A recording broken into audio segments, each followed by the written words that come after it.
The Hands-On Regional Museum is a premier destination for interactive learning, where children can be exposed to science and the arts in a place where fun and learning go hand in hand. Opening in downtown Johnson City in 1987, the museum is a cherished place for many children and adults in the region. According to the museum's website, over 1.5 million people have visited the establishment in the 30 years they have been open. With more people visiting each year, Hands-On decided it was time to move into a newer and bigger space. This is where the Gray Fossil Site comes into the picture. So this is a collaboration that dates back to 2015, and essentially what it is a really unified partnership that has required a lot of vision, forward thinking, really conceptual, free thinking, and when it comes to science education in our region. But Hands-On Museum has been looking for a new facility or to upgrade its current facility in some shape or form since 1995. There's enough available space at the fossil site for us to introduce new content and rebrand the entire site as the Hands-On Discovery Center.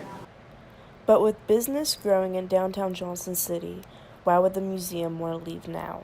The original plan was to build it in downtown Johnson City, across from the library. Instead of having to build a whole new building from scratch and do like a $15 million fundraising campaign, we can start with what's already there at the Gray Fossil Site, move our stuff in from the Hands-On Museum, and make this great combination site where kids can have all the thrill of the Hands-On Museum, but also see what's going on at the Gray Fossil Site. Hands-On is now looking at an estimated cost of $7 million to complete this project, $1 million to move to the Gray Fossil Site, and $6 million to build their exhibits.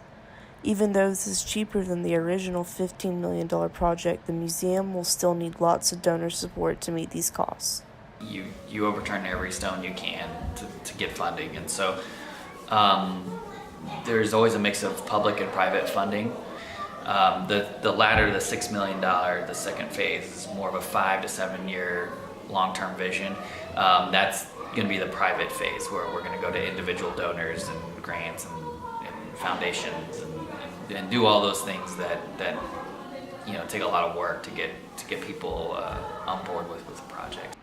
The City Commissioner's minutes for September 21st show that the Hands-On Museum building was sold to the City of Johnson City for $500,000. This money went towards the first $1 million phase of moving the museum. As for the development of downtown Johnson City, city planners believe the area will still be able to grow without the Hands-On Museum.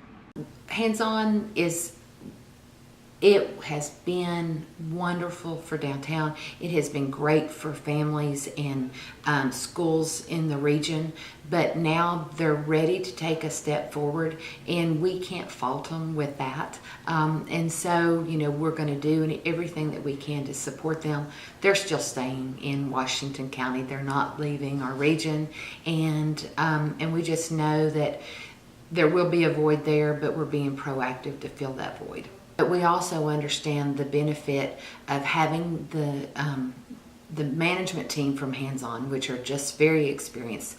To have them manage the Gray Fossil Site is a great win for our community and the state. The Gray Fossil Site will be profiting off this partnership as well. Dr. Blaine Schubert, the executive director of the Fossil Site, explains that the Hands-On staff are currently running the museum operations at the site. This allows for the students and staff at the Fossil Site to spend more time in the field and focusing on their studies, calling this a win-win scenario. The Hands-On Museum plans to be fully moved into the Gray Fossil Site by June 2018.